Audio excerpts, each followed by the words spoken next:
Tom Bradley was elbow-deep in his chicken coop, trying to convince Henrietta the hen that laying eggs in his toolbox was neither practical nor sanitary, when 3 silver objects streaked across the Wyoming sky and landed in his cornfield with the kind of precision that made his old military instincts twitch uncomfortably. "Well, that's not good," he said to Henrietta, who clucked in what he'd learned to interpret as smug agreement.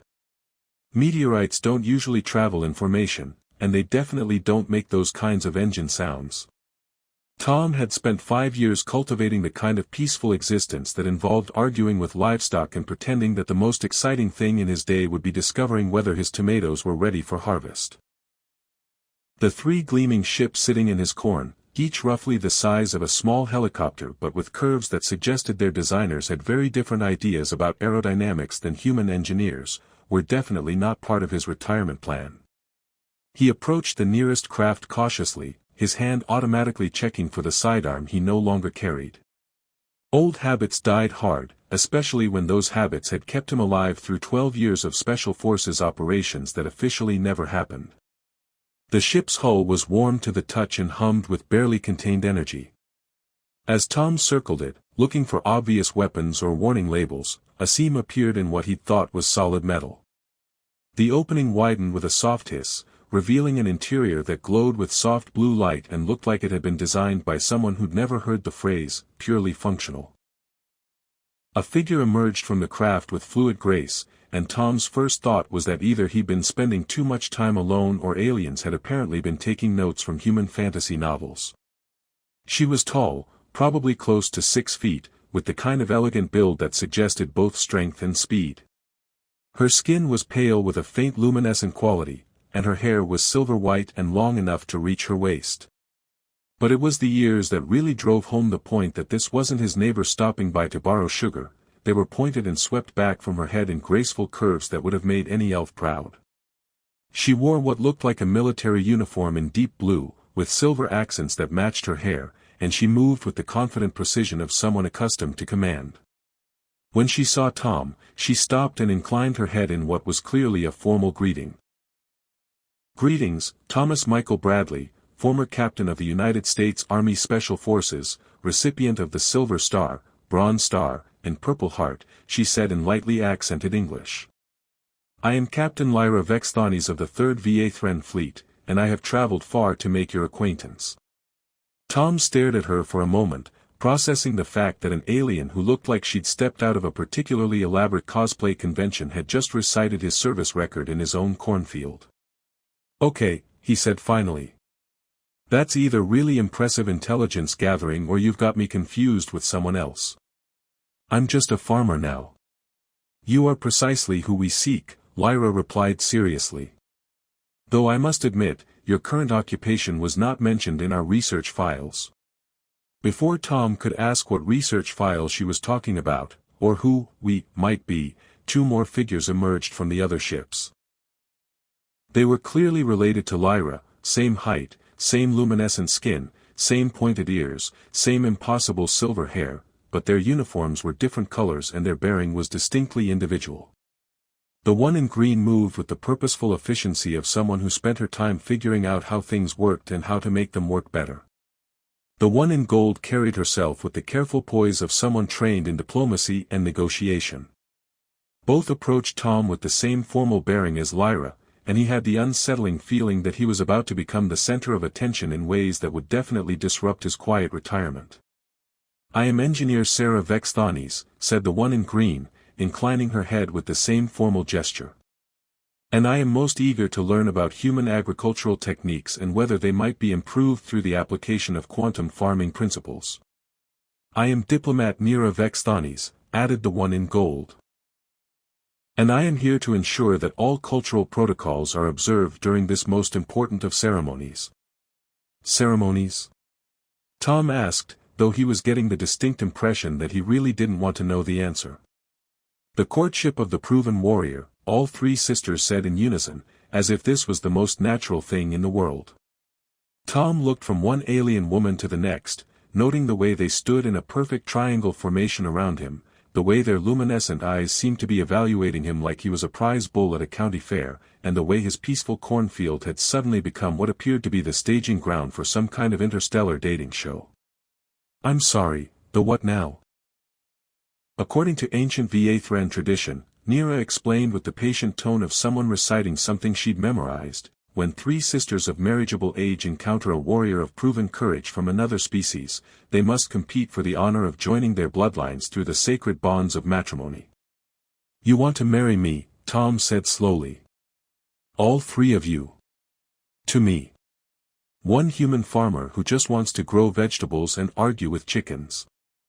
"Not all three," Lyra corrected. "We must compete to determine who is most worthy of your partnership. The other two will gracefully accept defeat and find alternative life paths.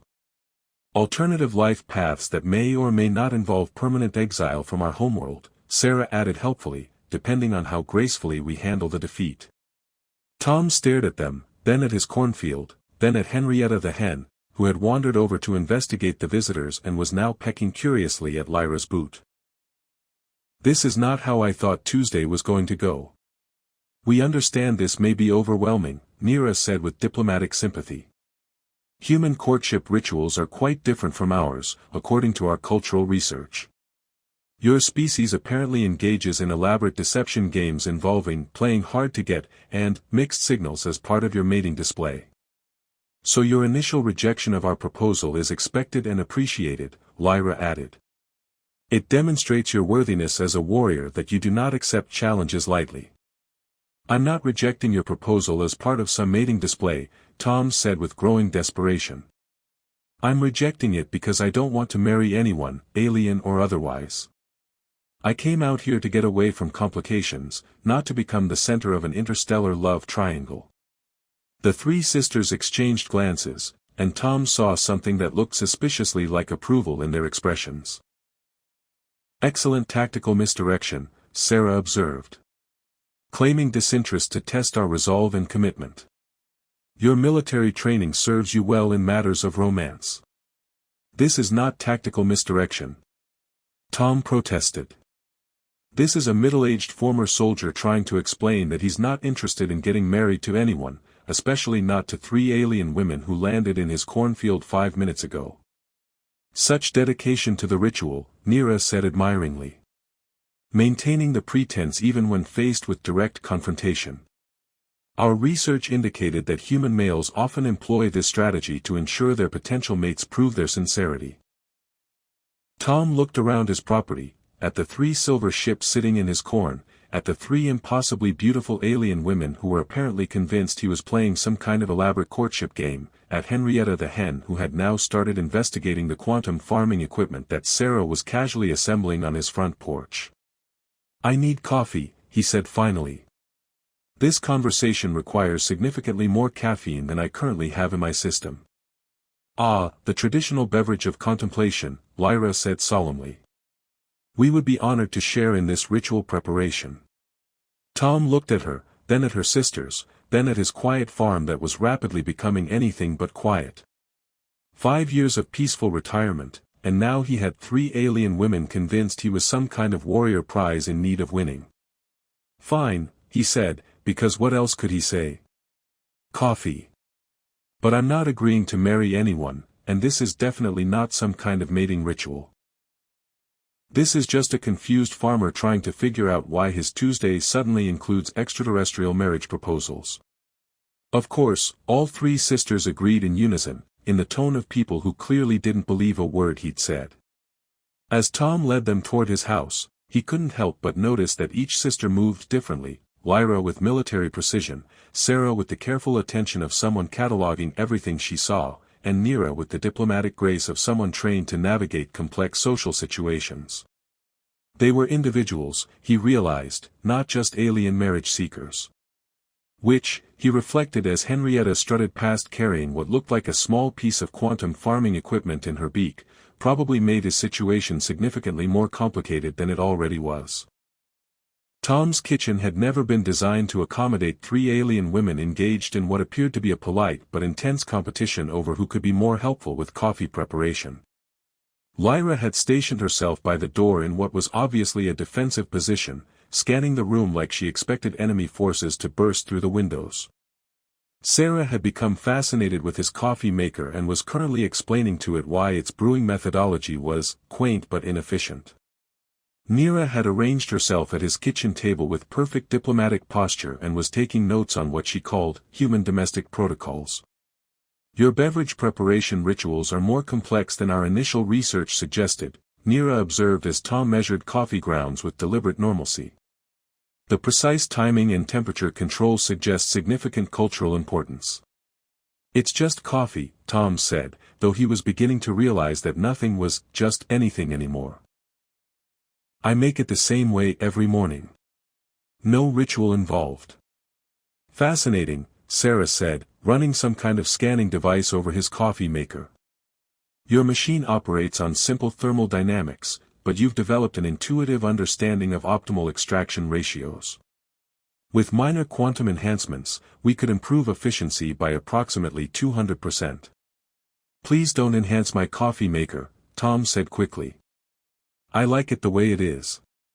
Sarah looked genuinely puzzled by this statement, as if the concept of not wanting to improve something was foreign to her worldview. Which, Tom reflected, it probably was. Captain Bradley, Lyra said formally, we should discuss the parameters of the courtship competition. Traditional Vathran custom requires each suitor to demonstrate her worthiness through trials of skill, wisdom, and devotion. I keep telling you, I'm not participating in any courtship competition. Tom poured coffee into 4 mugs, noting that his hands were steadier than he'd expected given the circumstances. I'm a retired farmer who just wants to live quietly. Your commitment to the testing phase is admirable, Nira said approvingly. Many human males abandon the pretense of disinterest too quickly, making proper evaluation of suitors impossible. Tom set coffee mugs in front of each sister and sat down heavily in his own chair. What would it take to convince you that I'm not pretending anything? That I genuinely, honestly, completely do not want to get married? The 3 sisters exchanged glances that seemed to involve some form of silent communication. Then Lyra spoke with the tone of someone explaining something obvious to a slow student. Thomas Bradley, our research shows that you spent 12 years in military service, during which you were wounded in combat 3 times, decorated for exceptional bravery 4 times, and voluntarily undertook missions with survival odds below 30% on 7 documented occasions. Your psychological profile, Sarah continued, indicates a man driven by duty, honor, and the need to protect others, even at personal cost to yourself. And your current lifestyle, Nira concluded, suggests someone who has withdrawn from society not out of contentment, but out of fear that your warrior nature will bring harm to those you care about. Tom stared at them, his coffee forgotten. That's not, where did you get that information? Vathran intelligence services are quite thorough, Nira said diplomatically. We needed to ensure that our chosen warrior was truly worthy of our attention. The point being, Lyra said, leaning forward with the intensity of someone making a tactical assessment, that a man with your history does not simply want to live quietly. You want to matter. You want to serve a purpose greater than yourself. You want to protect something worth protecting. And what we're offering, Sarah added, is the chance to do all of those things while joining one of the most technologically advanced civilizations in the galaxy. Tom felt something twist in his chest, a recognition he didn't want to acknowledge. They weren't wrong about his history, or his psychological profile, or probably even his reasons for withdrawing from the world. But that didn't mean he was ready to jump into an alien marriage competition. Even if all of that were true, he said carefully, it doesn't mean I want 3 alien women competing for my hand in marriage in my backyard. Ah, said Lyra with satisfaction, but that's where you're wrong. Before Tom could ask what she meant, she stood up and walked to his back door. Sarah, if you would demonstrate the agricultural enhancements you mentioned. Sarah practically bounced out of her chair with excitement. Oh, this will be wonderful. Thomas, you're going to love what quantum farming can do for crop yields. I'm really not sure that's, Tom began, but Sarah was already outside and doing something with a device that looked like a cross between a tuning fork and a disco ball. The effect was immediate and terrifying. Every plant in Tom's vegetable garden began growing at visible speed, corn stalks shooting toward the sky while tomato plants expanded like green balloons. But it wasn't just growth, the vegetables themselves began changing color, cycling through the spectrum in patterns that definitely weren't natural. "Sarah!" Tom shouted, running outside. "Turn it off." "But it's working perfectly." Sarah called back, her voice barely audible over the sound of rapidly expanding vegetables. "Your corn will be ready for harvest in approximately 15 minutes. I don't want my corn ready in 15 minutes. I want my corn to grow at corn speed." Tom grabbed for the quantum farming device, but Lyra intercepted him with a gentle but immovable grip. "Allow me to demonstrate the warrior's approach to agricultural challenges," she said, drawing what looked like a sword made of crystallized light from somewhere in her uniform. "No swords near the vegetables." Tom yelled, but Lyra was already moving, cutting through the overgrown plants with surgical precision, somehow managing to harvest them at exactly the right size while leaving the roots intact for regrowth.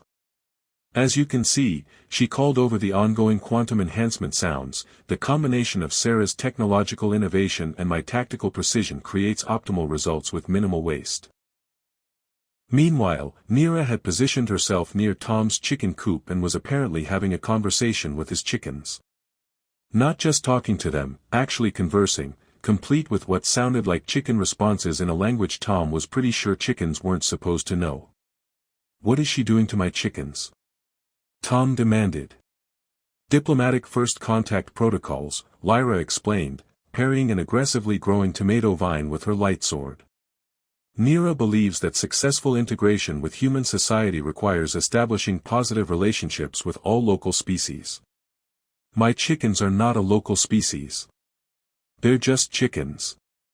Thomas Bradley of the Earth Place, Henrietta the hen said in perfectly clear English, though with a distinctly alien accent, "Your poultry companions wish to express their appreciation for the communication enhancement provided by Neera of the diplomatic caste." Tom sat down heavily on his porch steps and put his head in his hands. "My chicken is talking. My vegetables are growing at light speed and changing colors. There's an alien woman with a light sword in my garden, and I'm pretty sure my property value just became incalculable. The initial adjustment period is always challenging," Neera said sympathetically, walking over to pat his shoulder with diplomatic gentleness. "But consider the benefits. Your agricultural output has increased by 300%, your livestock can now serve as intelligent companions rather than mere farm animals, and your property defenses have been significantly enhanced through Lyra's tactical improvements. I didn't want my property defended. I wanted it quiet." "Warrior Thomas," Lyra said, appearing beside him with her light sword still humming, "true peace is not the absence of conflict. It is the strength to protect what you value when conflict inevitably arrives." Tom looked up at her, noting the way she held herself, ready for anything, alert to every sound, but with an underlying tension that suggested she was fighting her own battles even while trying to help him with his. "And what makes you think conflict is going to arrive?" The three sisters exchanged another one of those silent communication glances, and Tom realized that there was something they hadn't told him yet. "Something important. Because," Sarah said, shutting down her quantum farming device and allowing his vegetables to settle into merely improbable growth patterns, "our mother is arriving tomorrow to oversee the courtship competition." "Your mother?" "Admiral Vexera, Supreme Commander of the 3rd VA Thren Fleet," Neera explained with diplomatic precision. "She's traditional in her views about proper courtship protocols." "How traditional?" "The kind of traditional that considers failure to complete the warrior courtship ritual to be grounds for permanent exile from VA Thren society," Lyra said matter-of-factly. "For all three of us." Tom looked around his transformed property, at his rainbow-colored vegetables, his multilingual chickens, and the three alien women who had apparently staked their entire future on convincing him to marry one of them. "So just to be clear," he said slowly, "if I don't choose one of you to marry, all three of you get kicked out of your home civilization forever." That is correct, all three sisters confirmed simultaneously. Tom rubbed his temples, feeling the beginning of what was going to be a spectacular headache. And your mother, the Admiral, is coming here tomorrow. Yes. To my farm. In Wyoming. Yes. To oversee a marriage competition that I never agreed to participate in. Your agreement is implicit in your warrior status, Nira explained helpfully. According to Va law, proven warriors cannot refuse the courtship of eligible sisters without dishonoring both parties. Tom stood up, walked to the edge of his porch, and looked out at his formerly peaceful property. In the distance, he could see Henrietta leading what appeared to be a chicken parliament, discussing something in their new alien language with great animation. His vegetable garden looked like a psychedelic art installation, and there were 3 spaceships parked in his cornfield. I'm going to need more coffee, he said finally. We will assist with the preparation, all 3 sisters said in unison, moving toward his kitchen with synchronized determination. Tom watched them go, noting again how different they were despite their shared mission. Lyra moved like someone carrying the weight of responsibility for everyone around her. Sarah approached everything with the enthusiasm of someone who saw problems as puzzles waiting to be solved. Nira navigated every interaction with careful attention to emotional undercurrents and social dynamics. They weren't just alien marriage candidates, he realized. They were 3 individuals whose lives had become entangled with his through circumstances neither side had really chosen. And tomorrow, their mother was coming to make sure things got even more complicated. Tom sighed and followed them into his kitchen, where they were already working together to prepare what Nira was calling diplomatic coffee, with the kind of coordination that suggested years of practice. At least, he thought, if he was going to have his quiet life completely destroyed, it was being done by professionals. Tom woke up to the sound of construction equipment, which would have been concerning under normal circumstances but was absolutely terrifying when he remembered that none of his neighbors owned construction equipment and the nearest road crew was 3 counties away.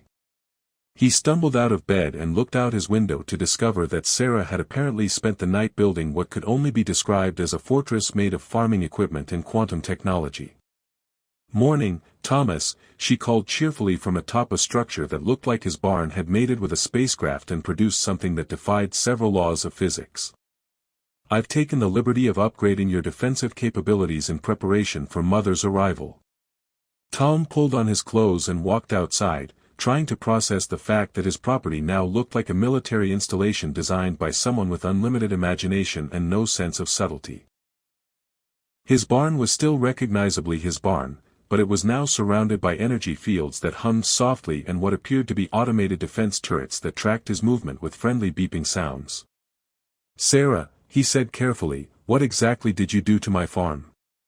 I created a quantum-enhanced agricultural defense network, she replied with the enthusiasm of someone who just solved world hunger and climate change simultaneously. It can simultaneously protect against aerial assault, optimize crop growth, and provide tactical support for ground operations. Plus, it makes excellent smoothies. Smoothies. The quantum blender function was an afterthought, but I'm quite proud of it. Tom looked around at his transformed property, noting that Lyra was conducting what appeared to be military drills with his chickens, who were now marching in formation while discussing tactics in their newfound alien language.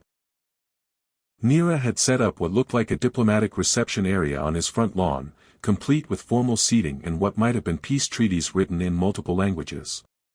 Right, Tom said. And where exactly are you 3 planning to sleep tonight? Because I've only got 1 guest bedroom. We've established a rotating watch schedule, Lyra reported, approaching with Henrietta perched on her shoulder like a feathered military advisor.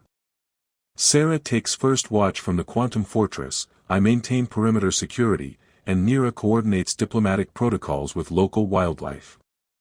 The squirrels have agreed to serve as an early warning system, Nira added helpfully. In exchange for premium bird feed and recognition as a sovereign woodland nation. Tom stared at her. You negotiated a treaty with squirrels. Preliminary accords only. The full treaty requires your approval as the primary landowner and, according to squirrel law, supreme alpha of the territory. I am not the supreme alpha of anything. The squirrels disagree, Henrietta informed him in her new alien-accented English.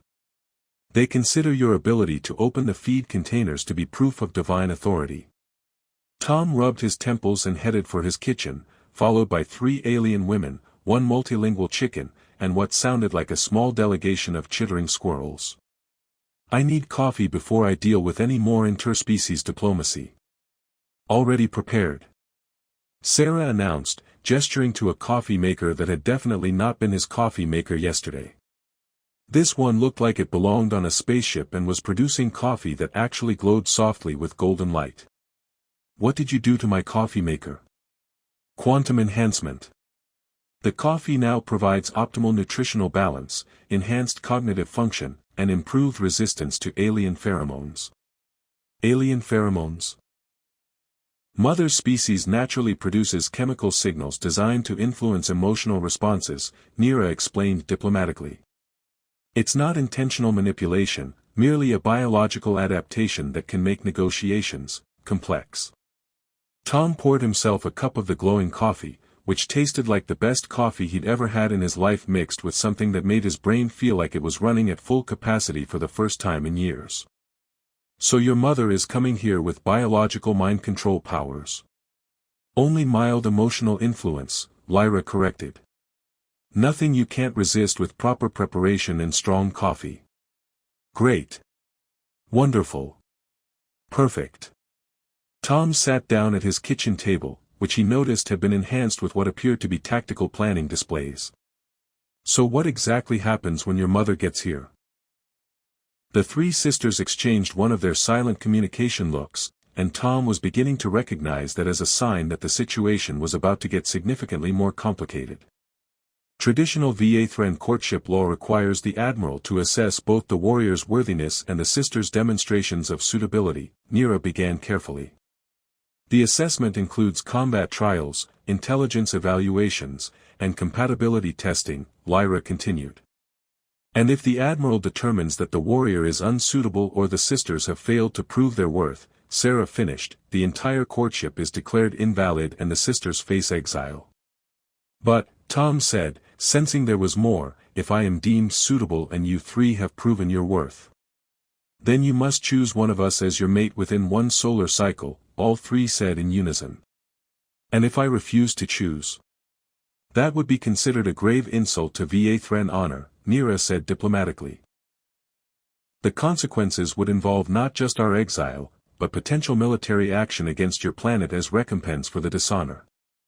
Tom set down his coffee cup very carefully. Military action. Mother commands the 3rd Fleet, Lyra said matter-of-factly. Approximately 50 ships, each capable of reducing a continent to ash.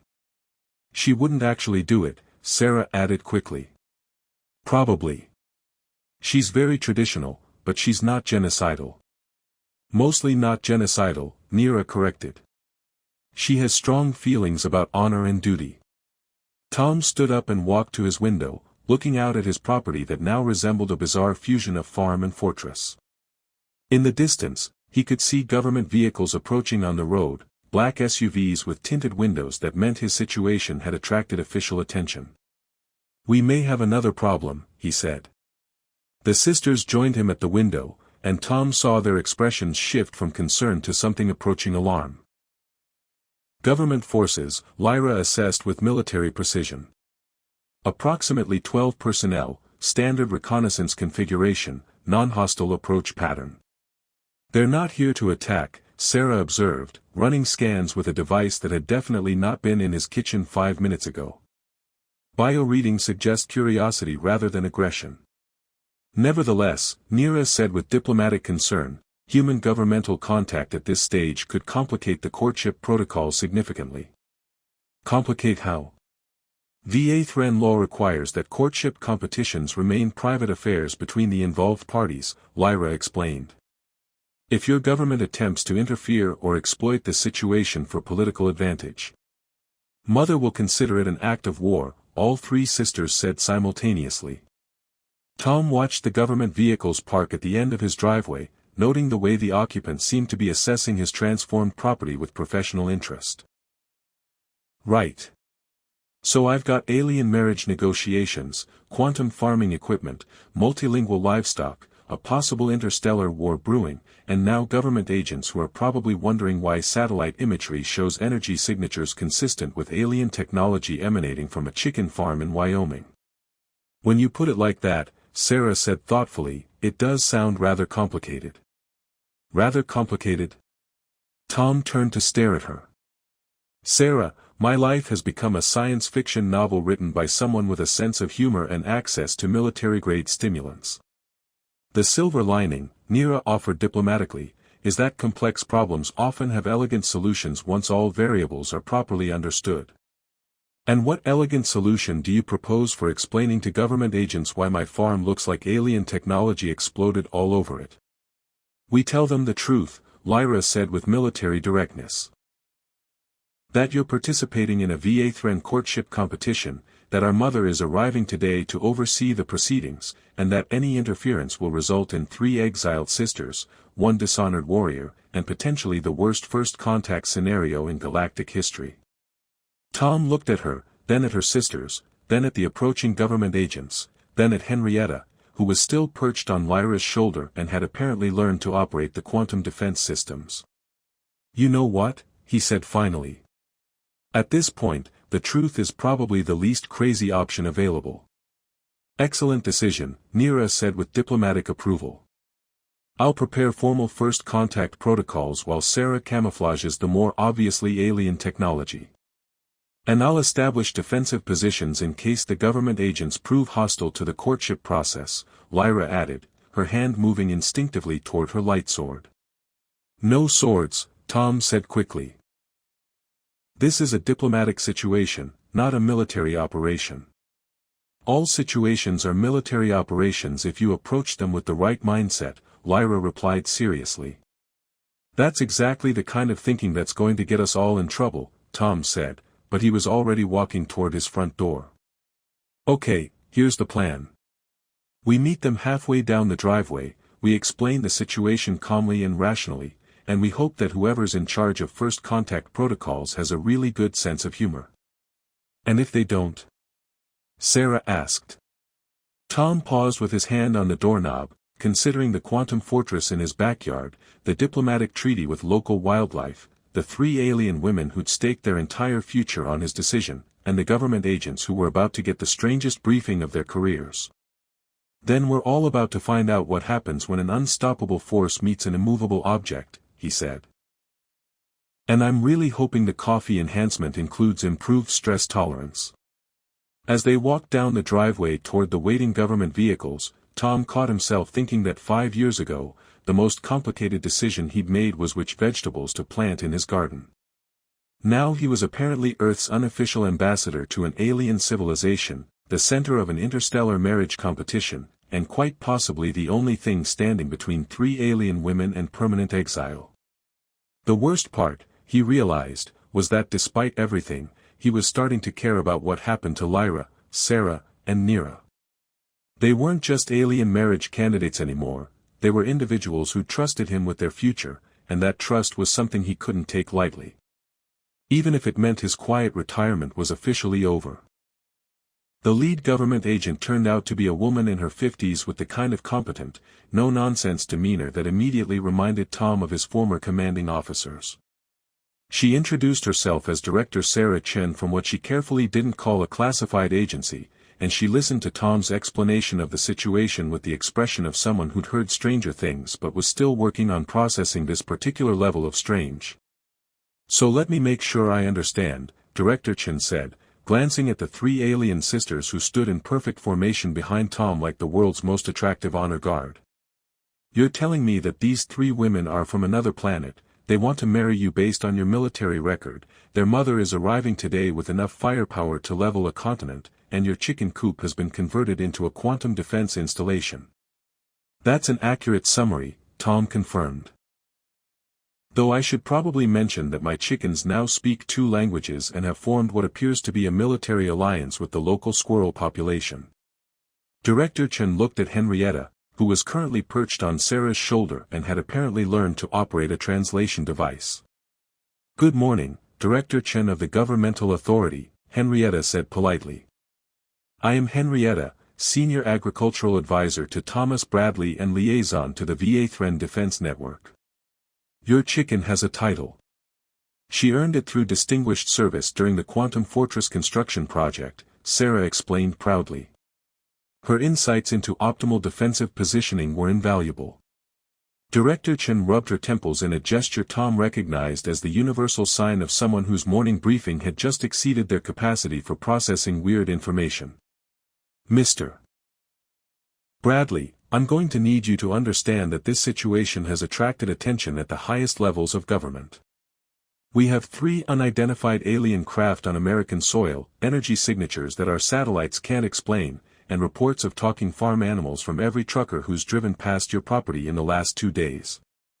I can explain the energy signatures, Sarah offered helpfully, pulling out a device that looked like a cross between a tablet and a disco ball.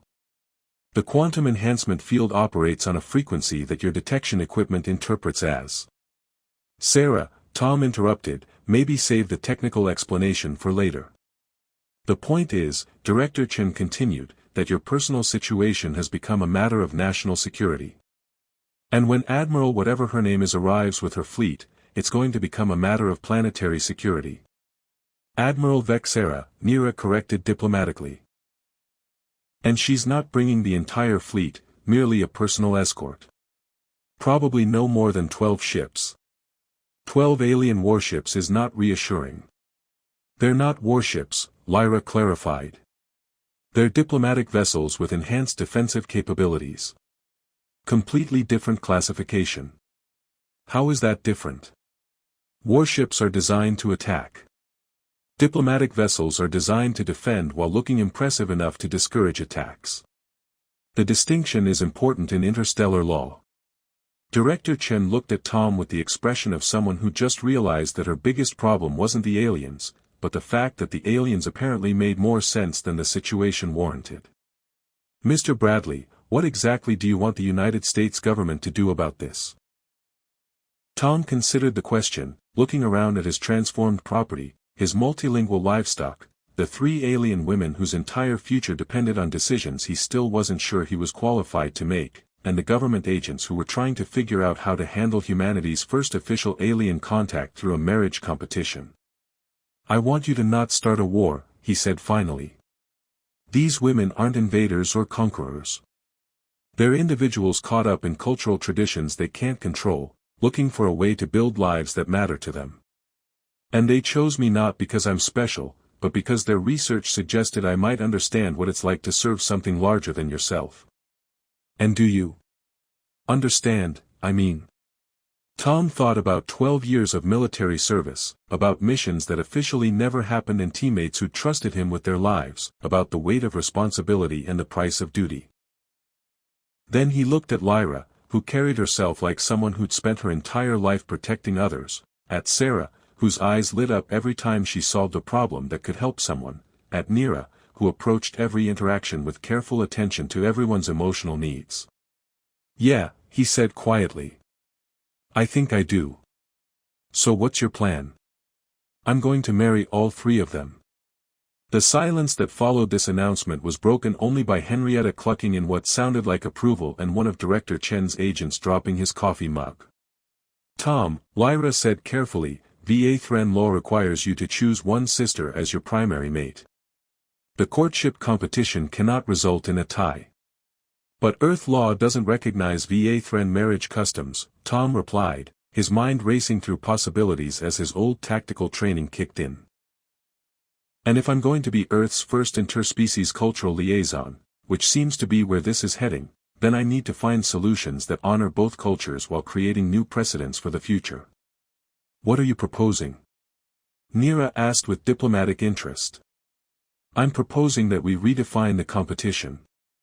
Instead of competing against each other, you 3 work together to demonstrate how VA-human cooperation can benefit both species. Lyra handles security and defense, Sarah manages technology and innovation, Nira oversees diplomatic relations and cultural exchange. You become a team, not competitors. That's not how the courtship ritual works, Sarah pointed out. Then we change how it works. We show Admiral Vexera that human partnerships are based on mutual respect and shared goals, not dominance and submission. We prove that the real strength of VA-Thren culture isn't in following ancient traditions, but in adapting those traditions to create better outcomes for everyone involved. Director Chen was staring at him with something that might have been admiration or possibly horror. Mr. Bradley, are you suggesting that you solve interstellar diplomacy through polyamorous marriage? I'm suggesting that we solve interstellar diplomacy through innovative partnership structures that honor the cultural values of all parties involved, Tom corrected. The marriage part is just the legal framework that makes it official. A new voice cut across the conversation, speaking in a language Tom didn't recognize but that made all three sisters immediately snap to formal attention. He turned to see a figure emerging from what was definitely not one of the ships that had been parked in his cornfield the day before. This new vessel was larger, sleeker, and radiated the kind of quiet authority that made Tom's military instincts salute before his brain had finished processing what he was seeing. Admiral Vexera was exactly what Tom had expected based on her daughter's descriptions, but somehow more so. She was tall even by VA-Thren standards, her silver hair elaborately arranged in what were probably military honors, her uniform a deep purple that seemed to absorb light. But it was her bearing that really commanded attention. This was someone who'd spent decades making decisions that affected entire worlds, and she moved with the confidence of someone who'd never made a decision she regretted. She spoke again in VA-Thren, and Tom caught Nira's translation. Mother says that human Thomas Bradley will now demonstrate his worthiness through trial by combat, intellectual challenge, and moral evaluation. She is displeased by the government presence but willing to overlook it if the courtship proceeds according to proper protocols. Tell your mother, Tom said, stepping forward with the same formal bearing he'd used when addressing superior officers, that I accept her challenges, but I propose modified terms that better reflect the partnership I'm offering her daughters. Admiral Vexera's luminous eyes fixed on Tom with laser intensity as Nira translated. When the translation was complete, the Admiral spoke again, and this time Tom caught traces of amusement in her tone. She says, Nira translated with diplomatic precision, that she is curious about what modifications a human warrior might propose to traditions that have guided VA-Thren society for millennia. Tom took a deep breath, aware that his next words would probably determine whether Earth's first alien contact resulted in peaceful cooperation or interstellar war. I propose that instead of competing for my hand in marriage, your daughters work together to demonstrate how VA-Thren human cooperation can create solutions neither species could achieve alone. Let them show you that the strength of their culture isn't in following old patterns, but in adapting those patterns to meet new challenges. The Admiral listened to the translation, then walked slowly around Tom, examining him with the attention of someone evaluating a particularly interesting tactical problem. Finally, she spoke directly to him in heavily accented but clear English. You would change our ways because you think you know better than thousands of years of tradition. I would adapt your ways because I think your daughters deserve the chance to build something new together instead of being forced to compete against each other, Tom replied. Tradition has value, Admiral, but so does innovation. And from what I've seen, your daughters are capable of both. Admiral Vexera was quiet for a long moment, her luminous eyes moving from Tom to each of her daughters, taking in Sarah's quantum fortress, Lyra's defensive preparations, and Nira's diplomatic arrangements. Then she smiled, and Tom realized that he'd been holding his breath. Very well, human Thomas Bradley, she said formally. We will conduct this courtship according to your proposed modifications. But understand, if your innovation fails, if my daughters suffer dishonor through your changes to our ways, the consequences will be severe for both our species. Understood, Admiral, Tom replied. But if it succeeds, we'll have created something better than either of our species could have achieved alone. Admiral Vexera nodded. The lead government agent turned out to be a woman in her 50s with the kind of competent, no-nonsense demeanor that immediately reminded Tom of his former commanding officers. She introduced herself as Director Sarah Chen from what she carefully didn't call a classified agency, and she listened to Tom's explanation of the situation with the expression of someone who'd heard stranger things but was still working on processing this particular level of strange. So let me make sure I understand, Director Chen said, glancing at the three alien sisters who stood in perfect formation behind Tom like the world's most attractive honor guard. You're telling me that these three women are from another planet, they want to marry you based on your military record, their mother is arriving today with enough firepower to level a continent, and your chicken coop has been converted into a quantum defense installation. That's an accurate summary, Tom confirmed. Though I should probably mention that my chickens now speak 2 languages and have formed what appears to be a military alliance with the local squirrel population. Director Chen looked at Henrietta, who was currently perched on Sarah's shoulder and had apparently learned to operate a translation device. Good morning, Director Chen of the Governmental Authority, Henrietta said politely. I am Henrietta, Senior Agricultural Advisor to Thomas Bradley and Liaison to the VA-Thren Defense Network. Your chicken has a title. She earned it through distinguished service during the Quantum Fortress construction project, Sarah explained proudly. Her insights into optimal defensive positioning were invaluable. Director Chen rubbed her temples in a gesture Tom recognized as the universal sign of someone whose morning briefing had just exceeded their capacity for processing weird information. Mr. Bradley, I'm going to need you to understand that this situation has attracted attention at the highest levels of government. We have 3 unidentified alien craft on American soil, energy signatures that our satellites can't explain, and reports of talking farm animals from every trucker who's driven past your property in the last 2 days. I can explain the energy signatures, Sarah offered helpfully, pulling out a device that looked like a cross between a tablet and a disco ball. The quantum enhancement field operates on a frequency that your detection equipment interprets as. Sarah, Tom interrupted, maybe save the technical explanation for later. The point is, Director Chen continued, that your personal situation has become a matter of national security.